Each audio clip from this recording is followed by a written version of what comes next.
Hello and welcome to Nerdy Gaming with Arabbidb3aver. And you guys, we're going to be doing a tutorial video for a PlayStation 4 here. I recently have got this Eaget external hard drive, which is a 1 terabyte hard drive. That's actually two 500 gigs in one to make it 1 terabyte. So it's got two hard drives on it. And I was asked today, how do you access both of your hard drives? Because my system is only showing that I've got one hard drive up. Now, on the PlayStation 4, it's completely different than the PlayStation 5. The PlayStation 5 will only recognize one of your hard drives that's on here. The PlayStation 4 will recognize both of them. And let's show you how. So what we're going to do is we're going to scroll all the way over to your settings tab and click it. So I know that my big head was covering the settings tab, but then you're going to scroll down. First of all, I'm going to show you that it's on one of the extended storage. We've got one extended storage unit here that's available to us. You can see that this is an original 500 gigabyte console. We have some storage that's already available to us, and it's showing that we've only got one 500 gigabyte hard drive that's installed currently on it. So I'm going to show you how you get to both of them. So let's back out, because as you can see, it's only going to show you the one at a time. And see, this is where PlayStation 4 and PlayStation 5 differ, because you can go up here and click Devices. You can scroll down to USB storage devices. And now I get to select which section of the Eaget that I want. Isn't that interesting?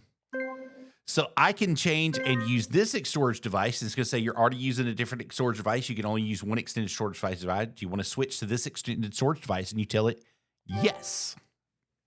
And boom, just like that, I have freed up. And I've got about 495 gigs that I can use currently on this one. And I'll show you that. We'll go down to storage.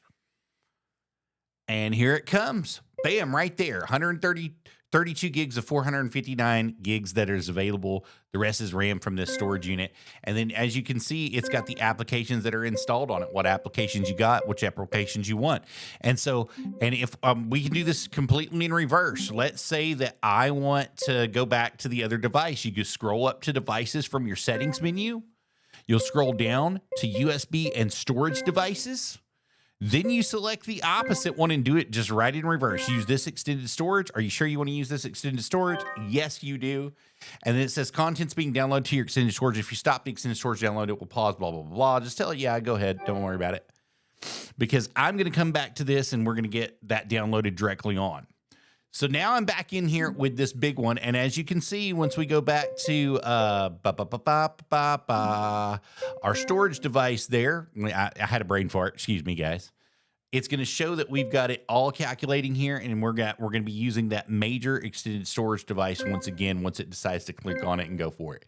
But as you can see, everything that's on that extended storage device is readily available to you. So whatever games that you have installed on this, now you can use.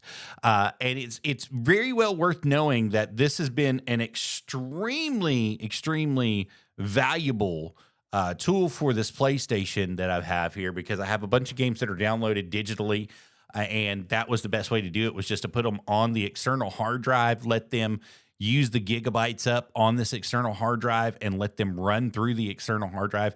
And that way, when I transfer it over to my PS5, now it's a little bit different on the PS5. You can only use one at a time. So whichever one you have active at the last remaining session that you're on in your PS4, that's the one that's going to be active whenever you go to your PS5, and it won't let you switch in between them. Currently, they are working on a upgrade for it because they have noticed that that is a big problem. Also, there is the little sticks that you can add into your PS5, memory sticks, some extra RAM and units there that you can add in, and I put a 2 terabyte in mine just a couple days ago for about $60. I bought it for about $60 online, paid an additional like $15 to have it shipped to me. So really for $85, I got 2 terabytes worth of storage. I did not get a heat sink with it, but I was able to put it in, able to format the drive and get it going. So it really saves you some time and some space to have these external hard drives, or to have that internal memory stick that goes into them, that internal SSD that goes into it. So definitely check that out. Some of the problems that PlayStation had when these first came out is, like I said, it was only 500 gigabytes, and everything took what seemed to be 100 to 150 gigs to freaking install a game on the PlayStation 4. I mean, That's true story, true to life story. And that's really the crazy thing, is because like in your library, when you go to do it, it'll tell you, you know, how many gigs you've got to have. Let me scroll down and get over to my library. We'll just look for a minute at a couple of these games. So Big City Stories and 3-on-3, like if you did 3-on-3 freestyle, it takes 7.01 for the whole gigs up there is what it takes to go through it. But let's find a bigger game. Let's say Far Cry. So once it loads up, it's 104 gigabytes for Far Cry 6 to even load in. So, you know, that's what you're looking at. Over 100 gigs for most games, even to load in and even play on these consoles. So you got to have a good external drive, or you've got to update your PS4 and get you a good internal drive, a 1 terabyte, 2 terabyte, 4 terabyte hard drive to go on the inside. That way you have enough space for these games to play in the future. And I know that we're moving past this. I know we're getting ready to move into the PS6 generation, and we're currently in the PS5 generation, but the PS5 is still playing a ton of PS4 games. You're able to get those games directly through the tier system that they've got in PlayStation Plus now, through the store, and you're able to play those games direct. So we're not quite out of the PS4 side of it yet, and PS5 is actually playing some of the disc versions of the PS4, so you're still able to use these consoles. They're still going to be good for several generations, and more generations to come. I think that the PlayStation 3 to the PS4 was a big jump, a big leap and bounds. I do wish that they would have made the 4 compatible with the 3 and made the games compatible with the 3, other than just buying them brand new for the PS4.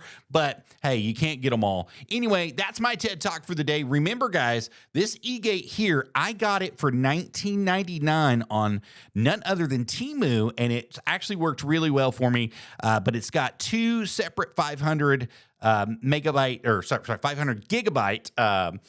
external hard drives in it to make it a terabyte hard drive, and you can access it directly from here. And I just showed you how right here on Nerdy Gaming with Arabbidb3aver. And remember, until the next time we meet again, stay nerdy, stay gaming, and y'all have a lot of fun. Bye, guys.